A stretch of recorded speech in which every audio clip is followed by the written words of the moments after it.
ओम नमो भगवते वासुदेवाय नमः। श्री हरि के सभी भक्तों का आचार्य वाणी में हार्दिक अभिनंदन है। आज मोक्षदा एकादशी की कथा।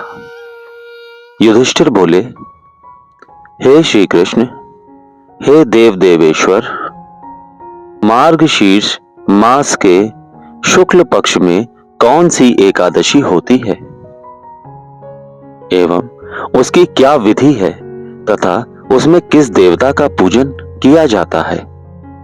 हे स्वामिन, कृपा कर यह सब यथार्थ रूप से बताइए। श्री कृष्ण ने कहा, हे नृपश्रेष्ठ,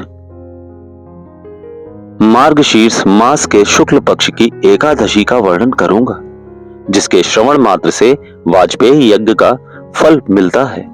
उसका नाम मोक्षदा एकादशी है, जो सब पापों का अपहरण करने वाली है। हे राजन, उस दिन यत्न पूर्वक तुलसी की मंजरी तथा धूप दीपादि से भगवान दामोदर का पूजन करना चाहिए। पूर्वोक्त विधि से ही दशमी और एकादशी के नियम का पालन करना उचित है। मोक्षदा एकादशी बड़े बड़े पातकों का नाश करने वाली है। उस दिन रात्रि में मेरी प्रसन्नता के लिए नृत्य, गीत और स्तुति के द्वारा जागरण करना चाहिए। जिसके पितर पापवश नीच योनि में पड़े हों, वे इस एकादशी का व्रत करके इसका पुण्यदान अपने पितरों को करें तो पितर मोक्ष को प्राप्त होते हैं। इसमें तनिक भी संदेह नहीं है। पूर्व काल की बात है। वैष्णवों से विभूषित परम रमणीय चंपक नगर में वैखानस नामक राजा रहते थे। वे अपनी प्रजा का पुत्र की भांति पालन करते थे। इस प्रकार राज्य करते हुए राजा ने एक दिन रात को स्वप्न में अपने पितरों को नीच योनि में पड़ा हुआ देखा। उन सबको इस अवस्था में देखकर राजा के मन में बड़ा विस्मय हुआ और प्रातःकाल ब्राह्मणों से उन्होंने उस स्वप्न का सारा हाल कह सुनाया। राजा बोले, ब्राह्मणों, मैंने अपने पितरों को नरक में गिरा हुआ देखा है। वे बारंबार रोते हुए मुझसे यूं कह रहे थे कि तुम हमारे तनुज हो, इसलिए इस नरक समुद्र से हम लोगों का उद्धार करो। हे द्विजवरों, इस रूप में मुझे पितरों के दर्शन हुए हैं। इससे मुझे चैन नहीं मिलता। क्या करूं? कहां जाऊं? मेरा हृदय रूंधा जा रहा है। हे द्विजोत्तमों, वह व्रत, वह तप और वह योग जिससे मेरे पूर्वज तत्काल नरक से छुटकारा पा जाएं, बताने की कृपा करें। मुझ बलवान तथा साहसी पुत्र के जीते जी मेरे माता पिता घोर नरक में पड़े हुए हैं। अतः ऐसे पुत्र से क्या लाभ? तभी ब्राह्मण बोले, हे राजन, यहां से निकट ही पर्वत मुनि का महान आश्रम है। वे भूत और भविष्य के ज्ञाता हैं। हे नृपश्रेष्ठ, आप उन्हीं के पास चले जाइए।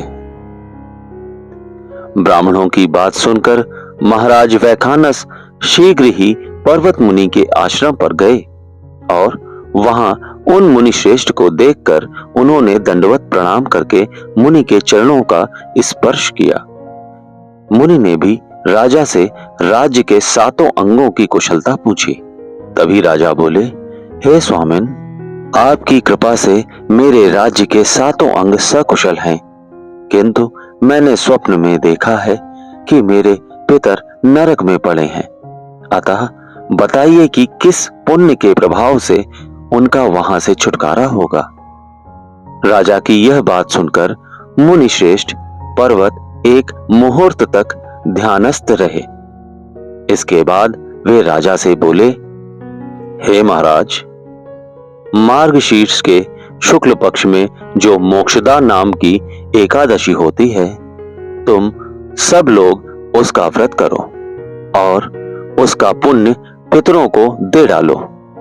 उस पुण्य के प्रभाव से उनका नरक से उद्धार हो जाएगा। भगवान श्री कृष्ण कहते हैं, हे युधिष्ठिर, मुनि की यह बात सुनकर राजा पुनः अपने घर लौट आए। जब उत्तम मार्गशीर्ष मास आया तब राजा वैखानस ने मुनि के कथनानुसार मोक्षदा एकादशी का व्रत करके उसका पुण्य समस्त पितरों सहित पिता को दे दिया। पुण्य देते ही क्षण भर में आकाश से फूलों की वर्षा होने लगी। वैखानस के पिता पितरों सहित नरक से छुटकारा पा गए और आकाश में आकर राजा के प्रति यह पवित्र वचन बोले, बेटा तुम्हारा कल्याण हो। यह कहकर वे स्वर्ग में चले गए। हे राजन, जो इस प्रकार कल्याणमयी मोक्षदा एकादशी का व्रत करता है उसके पाप नष्ट हो जाते हैं और मरने के बाद वह मोक्ष प्राप्त कर लेता है। यह मोक्ष देने वाली मोक्षदा एकादशी मनुष्यों के लिए चिंतामणि के समान समस्त कामनाओं को पूर्ण करने वाली है।